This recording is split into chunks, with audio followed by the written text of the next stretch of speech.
lever pour un texte de la parole de Dieu.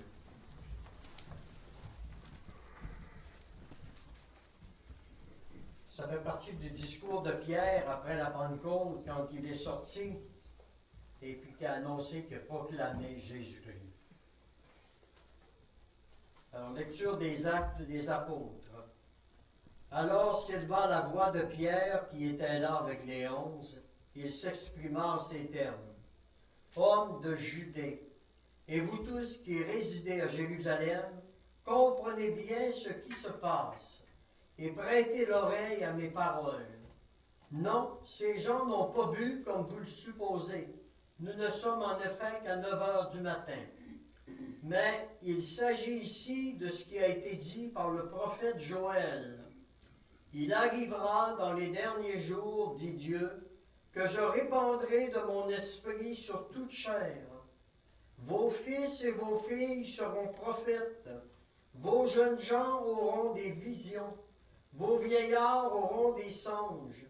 Oui, sur mes serviteurs et sur mes servantes, en ces jours-là, je répandrai de mon esprit et ils seront prophètes. Je ferai des prodiges là-haut dans le ciel, et je donnerai des signes ici-bas sur la terre, du sang, du feu et une colonne de fumée. Le soleil se changera en ténèbres et la lune en sang, avant que vienne le jour du Seigneur, le grand et glorieux jour. Et quiconque invoquera le nom du Seigneur sera sauvé. Acclamons la parole du Seigneur. Gloire à toi, Seigneur Jésus. J'ai choisi cette parole de Dieu. Quand j'ai prié pour chacun des textes, des conférences que je vais donner. J'ai choisi celle-là parce que nous sommes arrivés au moment où la prophétie du prophète Joël est en train de s'appliquer. Hein? Il y aura parmi vos jeunes gens auront des visions. Il faut être à l'écoute de notre jeunesse. Et le malin est en train de tout défaire parce qu'au niveau de la famille, on a décidé qu'on ne formait plus nos jeunes. Il faut prier très fort pour nos jeunes parce que Dieu va les rejoindre d'une façon extraordinaire. Il va se servir de nos jeunes à travers des songes, à travers des visions. Et nous vivons dans ce monde-là. Et comme vous allez voir, Mélanie Calvat a eu à l'époque aussi des songes, a eu des visions, même très jeunes, dont il faut tenir compte. En ces jours-là, je répandrai de mon esprit et ils seront prophètes. Je le dis souvent, on attend l'Esprit Saint. La semaine prochaine, demain, on va célébrer la messe avec le Père Simon Dufour, qui est là. On va célébrer la messe de l'Ascension, où Jésus est parti. Mais Jésus a dû partir pour laisser place. Maintenant, j'envoie en vous le Paraclet, c'est-à-dire le défenseur, celui qui va vous défendre. Et n'ayez pas peur de ce que vous direz, car c'est mon Esprit Saint qui parlera par vous et qui parlera à votre cœur. Quand une parole de Dieu est donnée et qu'elle descend dans le cœur, c'est l'Esprit Saint. Ça m'arrive le mardi soir de donner je donne toujours un entretien ici, puis une personne vient me dire, je sors une parole comme ça que je ne pense pas. La personne vient me voir après, puis elle dit, mon Dieu t'a parlé pour moi et que je suis content. Mais mon Dieu, moi, c'était même secondaire cette parole-là. Mais l'Esprit Saint a choisi de rejoindre la telle personne. Puis ça va être la même chose pour la fin de semaine. La salette, c'est quelque chose de très difficile à donner. C'est la première fois que je donne une fin de semaine sur la salette depuis 32 ans que le centre est ouvert. J'ai donné des fois une journée de temps en temps avec l'essentiel, mais c'est la première fois. Puis à un moment donné, quand j'ai eu cet appel-là de la salette, l'appel de la salette que j'ai eu, je vais en glisser tout de suite un petit mot, ça va être fait. L'appel de la salette, c'est venu à un moment donné dans mon cœur en 1979. Et en 1979, j'étais réuni avec quelques personnes Et à un moment donné, j'ai senti dans mon cœur, puis moi je sortais de théologie avec une maîtrise, etc., alors plus au niveau cérébral là, qu'au niveau spirituel. Et à un moment donné, ça sort dans mon cœur, en passant par Grenoble, vous vous rendrez à La Salette, et là, je vous donnerai l'objectif de ma communauté. J'avais jamais entendu parler de La Salette de ma vie. Alors, dans ma tête de théologien, j'ai commencé à réfléchir, j'ai dit comment ça se fait, sort quelque chose à l'intérieur de moi, j'ai jamais lu sur ça, je ne sais même pas qu'est-ce que c'est que La Salette, c'est après que j'ai su que c'était une apparition mariale. Alors j'ai dit, qu'est-ce que je fais avec ça? Et le lendemain, une des femmes qui était avec nous, elle trouve dans son livre, dans sa bibliothèque, un livre, Les apparitions de la Vierge à Notre-Dame de La Salette. Alors, elle m'a appris que c'était une apparition mariale. Alors, j'ai été voir l'évêque avec ça, qui était Monseigneur Jean-Guy Couture. Et j'ai demandé à Monseigneur Couture, j'ai expliqué ça. Moi, dans ma tête intellectuelle, j'ai dit, il va rire de moi, il va dire, Michel Marcotte, il fait de la haut, il va être chier, je suis spirituel. Ça y est, il est parti. J'étais exactement, mais j'ai dit, moi, au moins, je vais avoir fait mon devoir, après ça, je laisserai faire ça. Mais au contraire, Monseigneur Couture a pris ça très au sérieux. Il a commencé à me dire, tout ce que tu vivras à l'intérieur de toi, je veux que tu l'écrives et que tu me l'envoies. Ben, j'ai dit, je fais quoi maintenant avec ça? Là, vous vous rencontrez et vous priez. On s'est rencontrés avec, puis Alain Huguette, on était avec nous autres pendant ce temps-là. Alors, on s'est rencontrés pendant une dizaine d'années à prier régulièrement. Puis après 10 ans, ben là, j'ai décidé qu'après 10 ans, moi, là, j'ai décidé que c'est fini, la Salette. Il n'y a rien qui se produit, ça va. Quand je parle souvent dans mes conférences de persévérance, parce qu'on a dû être persévérant. Jusqu'au moment donné où je rencontre mon conseiller spirituel, qui était le père Bergeron. Et le père Bergeron me dit, Michel, il dit, qu'est-ce que tu fais de la Salette? Ah, j'ai dit, moi, je ne fais plus rien avec ça. Je ne fais plus rien avec ça. J'ai dit, si la Vierge en veut un, puis elle veut vraiment fonder quelque chose à la Salette, qu'elle trouve une autre personne. Moi, c'est fini. Et le père Bergeron, il dit, tu sais, Michel, si la Vierge aurait voulu choisir, si la Vierge aurait dit non, Jésus ne serait pas né. Il n'aurait pas pris une autre femme. Ça aurait été non. L'humanité n'aurait pas été sauvée. Par le non. Il dit, tu es responsable. Tu as un oui à dire. Mais j'ai dit, qu'est-ce qu'il faut que je fasse? Il dit, c'est pas dur. La Vierge te dit, en passant par Grenoble, tu te rendras à Salette. Va-t'en en France. Va à Salette. Mais le plus loin que moi j'avais été dans ma vie, c'était Montréal. Donc, comment prendre l'avion, ces choses-là. Mais j'ai réussi, j'ai écouté, parce que le père Bergeron m'a dit, sans ça, je ne te dirige plus sur le plan spirituel. Si tu n'y vas pas, on va trouver une autre personne. C'est ton devoir. Et c'est là qu'à la Salette, sans aller dans les détails, j'ai eu un signe très clair où je priais pour une femme, entre autres, qui était dit séparée d'avec son mari depuis au moins 6 ans. Et elle était professeure avec moi. Moi, j'étais animateur de pastoral à l'école. Puis elle était enseignante. Elle venait m'aider. Puis elle dit, mon mari est avec une autre femme depuis 6 ans, mais moi, j'ai toujours resté fidèle. Puis elle dit, je sais pas, je crois. Tu peux-tu prier pour moi? Alors, la première pensée à qui j'ai pensé en entrant dans la basilique Notre-Dame de la Salette, c'est à elle. Et là, je commence juste à dire à la Vierge, elle te demande une grâce, si tu veux bien lui donner de façon simplement cette grâce-là. Et c'était le signe. Parce que la journée même où j'ai fait cette demande-là, le couple s'est réconcilié à Chicoutimi. Immédiatement. Et j'ai appris que le nom qu'on donne à Notre-Dame de la Salette, que l'Église lui donne, c'est réconciliatrice des pécheurs. Ça veut dire que les grâces qu'elle donne sont des grâces de réconciliation. Réconciliation avec soi-même, réconciliation avec Dieu, réconciliation avec Jésus, bien entendu, donc des conversions. Les grâces qui sont ici, souvent les personnes rentrent ici, ils se convertissent, c'est automatique, la Vierge leur donne des signes de façon très claire, puis ils sont rejoints. Alors, tout ça pour vous introduire un peu sur l'ouverture de ça, et ça fait 32 ans. On commence notre 33e année, on est dans notre 33e année, que le centre est ouvert. Et un jour, le père Gignac, Olivier Gignac, je termine avec ça, puis je commence l'enfance de Mélanie. C'est mon style de partir.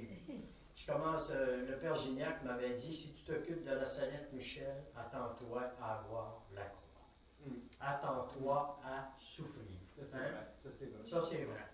Alors, je peux vous dire qu'on a eu 32 ans d'années sur la croix. On ne donne pas les détails, mais on peut dire que c'était difficile. Puis c'est pour ça que je disais, cette fin de semaine-là, c'est la première que je donne.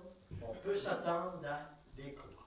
On peut s'attendre à des difficultés qu'à un moment donné, ça rate ou quelqu'un veut se mêler pour nous briser, pour que le message ne passe pas. Alors, il faut prier fortement, il faut garder la persévérance dans la prière. D'ailleurs, au mois de mars prochain, ça va faire 33 ans que le chant Notre-Dame de la Salette est né. Oui, 33 ans, puis c'est Alain qui a créé ce chant-là. Il va nous chanter dans un récital extraordinaire demain soir. Toute la soirée, ça va être un récital avec Marie-Hélène sur les beaux chants de Notre-Dame de la Salette. Alors, on passe maintenant sur l'enfance de Mélanie Calvat. Je peux vous lire. Alors, ma bibliographie, je l'ai montrée tout à l'heure. Alors, les parents, d'abord, a dit, le 30 novembre 1900, a dit, mon père était natif de Corps, qui est un chef-lieu de canton du département de l'Isère. Son père s'appelait Pierre Calvat. Il était très simple maçon et sieur de long, mais un très grand chrétien. Sa mère s'appelait Julie Barneau. Elle était native de Séchilienne.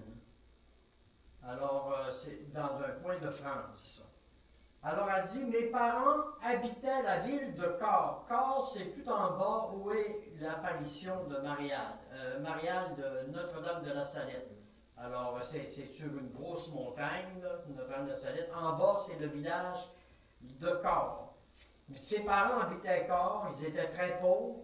Et elle dit, mon père était obligé de travailler au loin pour nourrir sa famille, passait souvent des mois entiers à l'extérieur.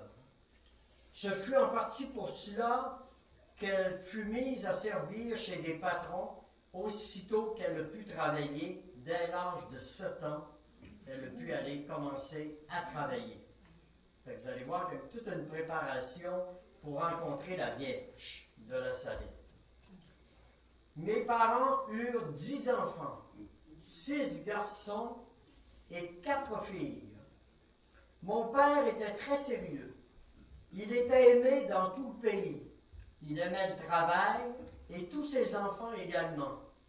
Et souvent, le père exhortait à vivre dans la sainte crainte de Dieu. C'est lui qui formait, c'est lui qui donnait l'éducation. Ce n'était pas sa mère.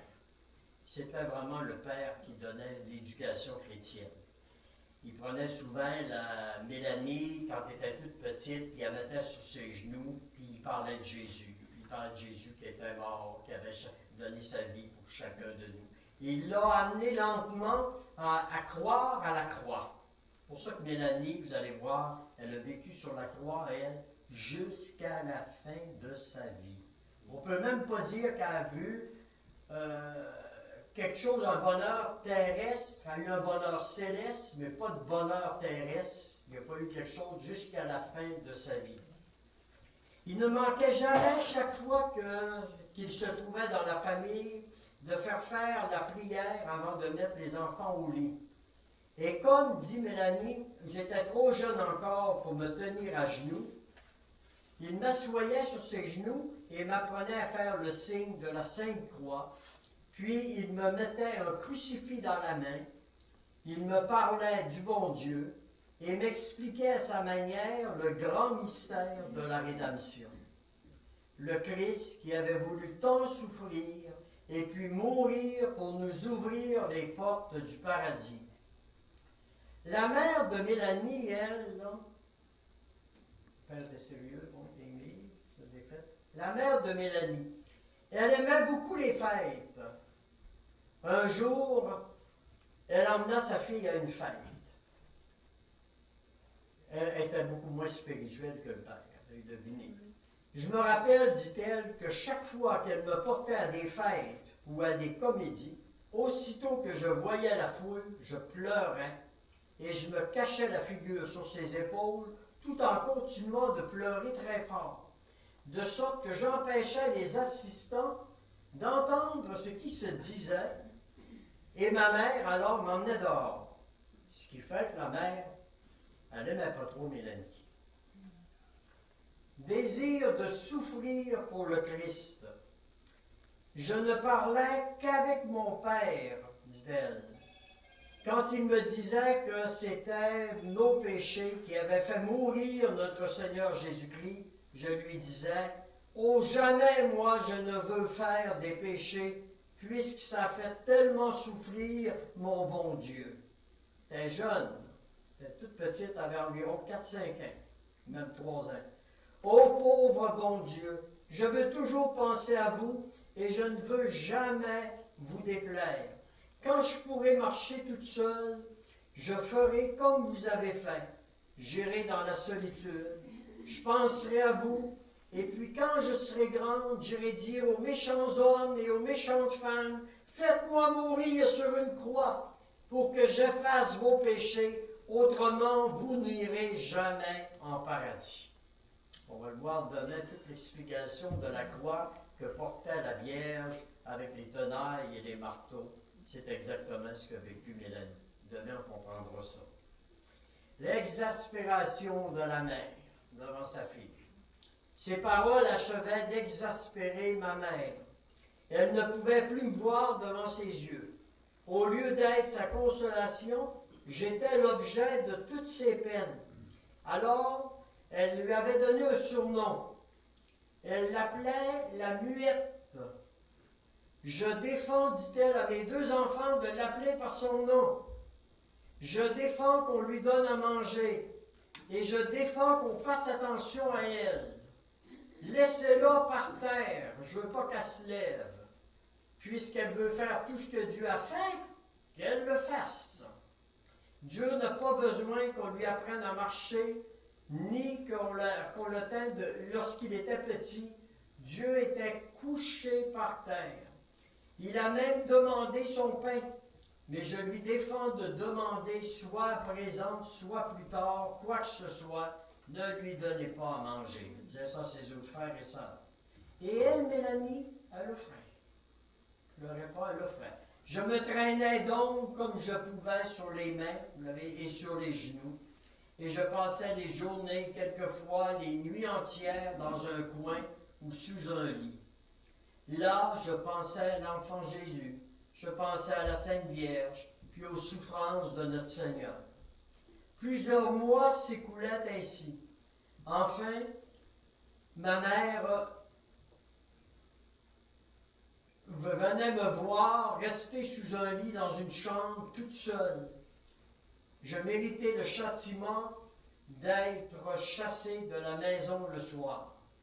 Le matin, je voulus rentrer auprès de ma chère mère, et par un juste jugement de Dieu, dit-elle, je fus renvoyé comme incorrigible et obstiné. Alors elle l'envoyait coucher dehors, dans le bois. Elle ne voulait pas qu'elle rentre à la maison. C'était quand le père arrivait, il avait bien averti. Si vous avez vu le film Aurore, l'enfant martyr, sorti un peu, c'est un peu le même genre. Sauf qu'elle allait coucher dehors.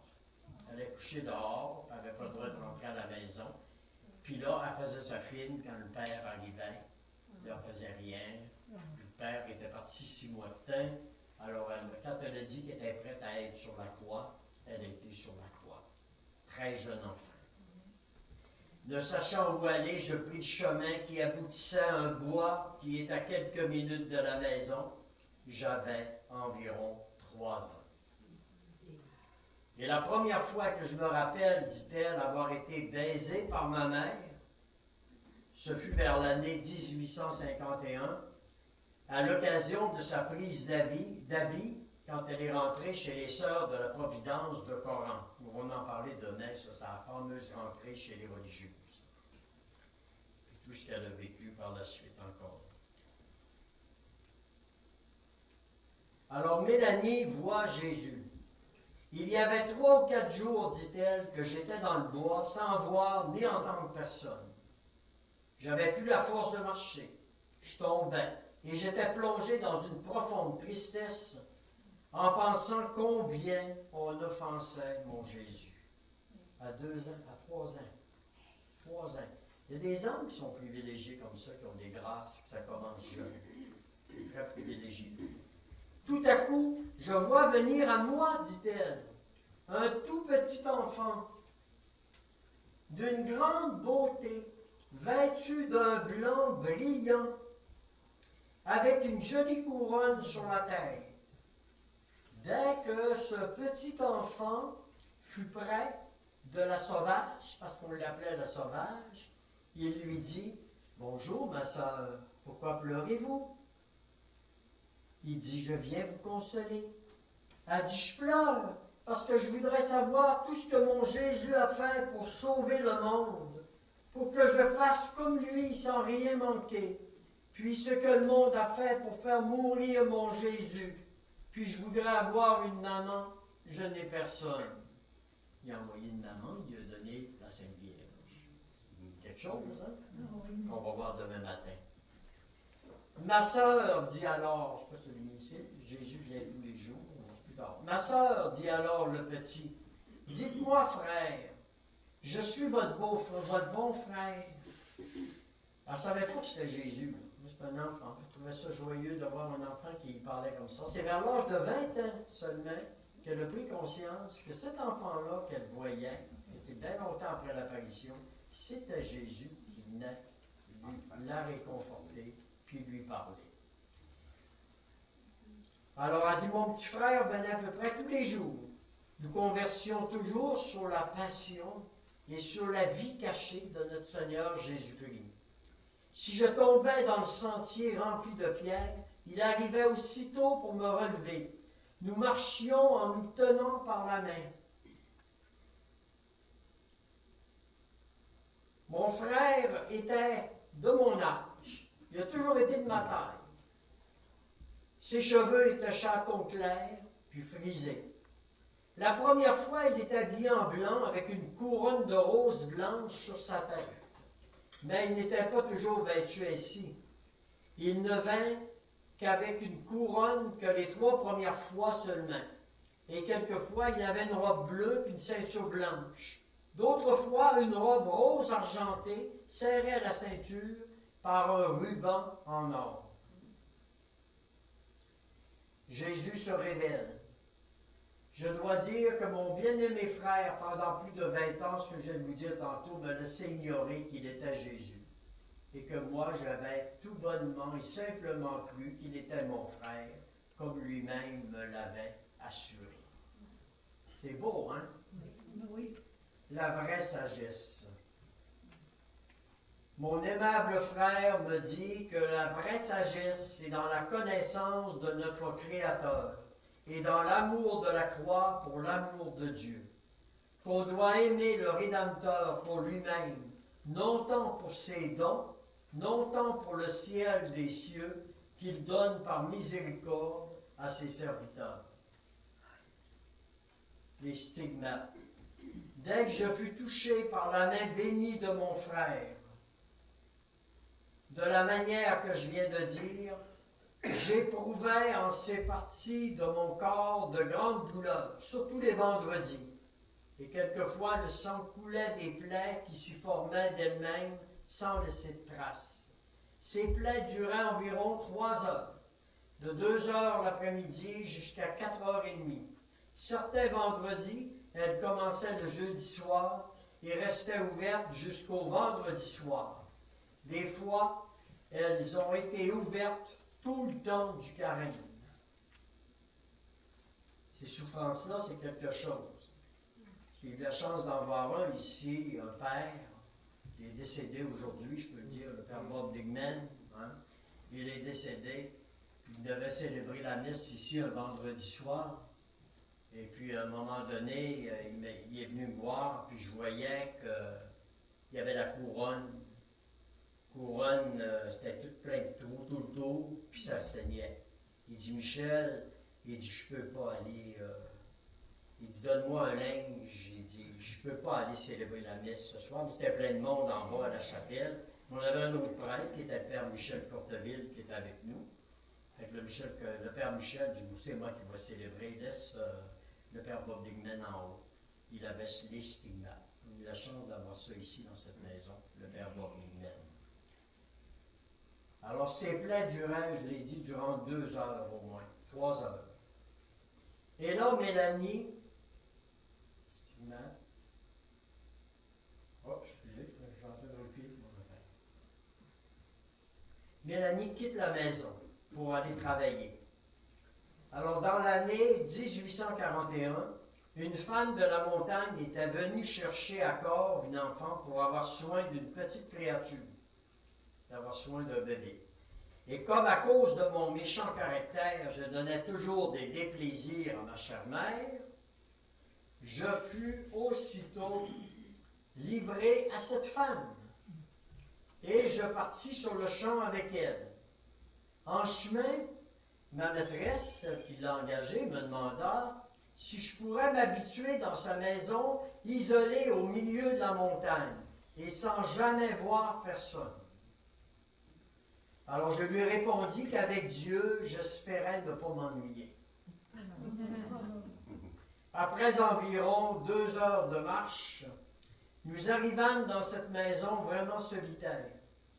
La famille se composait de 4 personnes. Il y avait la vieille mère qui était venue me chercher, sa fille âgée de 20 à 25 ans, un fils d'une 12aine d'années, et le tout petit enfant dont, soi-disant, je devais avoir soin, et qui était l'enfant de la ville de ma maîtresse. Mais souvent, on m'envoyait garder les vaches qui étaient nombreuses et faire paître les vaches en même temps, plus s'occuper de l'enfant. Mélanie, en route vers sa demeure, rencontre son ange gardien. Une fois par mois, Mélanie allait rendre visite à ses parents. Alors, une fois par mois. Un jour dans le bois, elle hésita entre 2 chemins. Elle pria la Vierge de la conduire parce qu'elle ne savait plus trop où était sa maison. Elle entendit une voix très douce qui lui dit « Prenez le chemin de votre droite. » Étonnée, elle vit à côté d'elle un très gentil enfant, mais plus grand qu'elle. L'enfant lui dit « Je ne suis pas votre frère, je suis ton ange gardien, envoyé par votre frère et par votre maman pour vous protéger et pour vous montrer le bon chemin. » Alors, comme elle voulait le remercier, il avait disparu. Pureté de l'esprit, Jésus lui fit comprendre que dans le clergé, la pureté de l'esprit est la gardienne de la pureté du corps. Ça, c'est important. Qu'il n'y a pas de chasteté du corps en l'absence de la constante pureté de l'esprit, et que l'esprit et les sens ne garderont pas leur pureté s'ils ne sont pas crucifiés avec Jésus-Christ. Il y a beaucoup dans cette parole-là. Vous saisissez, hein? On le reprend. Jésus lui fait comprendre que dans le clergé, la pureté de l'esprit, c'est la gardienne de la pureté du corps.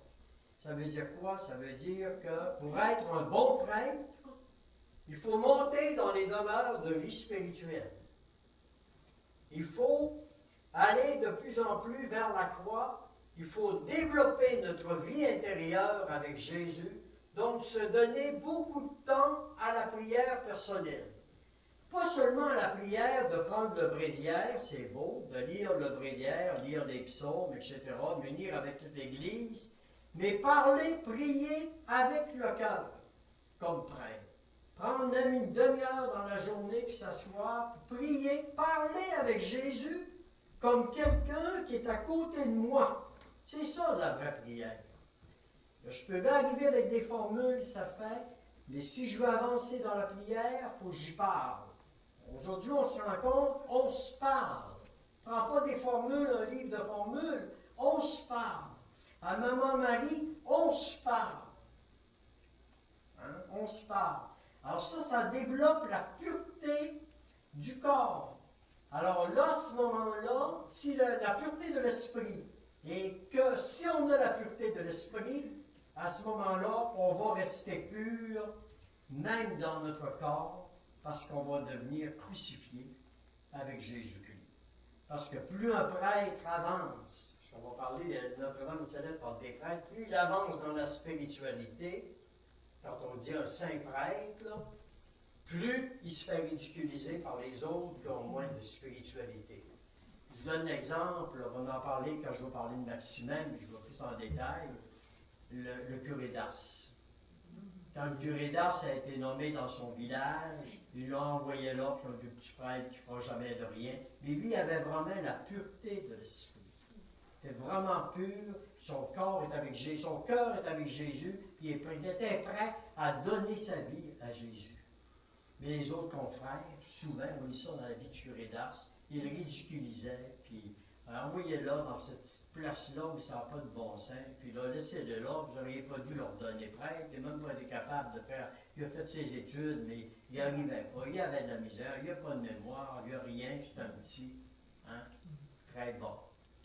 Alors, vous voyez, ça, c'est une phrase qui est bien pour nous aider à comprendre aujourd'hui.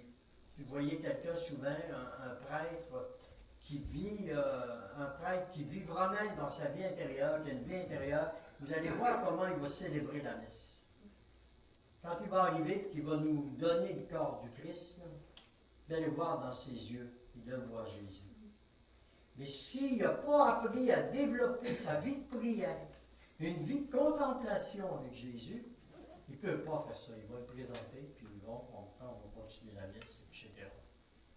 Alors, c'est une grâce, ça. Quand on dit qu'il faut prier pour nos prêtres, prier pour qu'ils puissent avancer dans la mystique de plus en plus pour voir Jésus. Alors là, on va parler d'une vision qu'elle a eue, vision du purgatoire. Un jour qu'elle gardait les vaches, je vais arriver là tantôt, là, et qu'elle priait, elle se trouva tout à coup en face de son ange gardien qui lui dit « Sœur, venez ».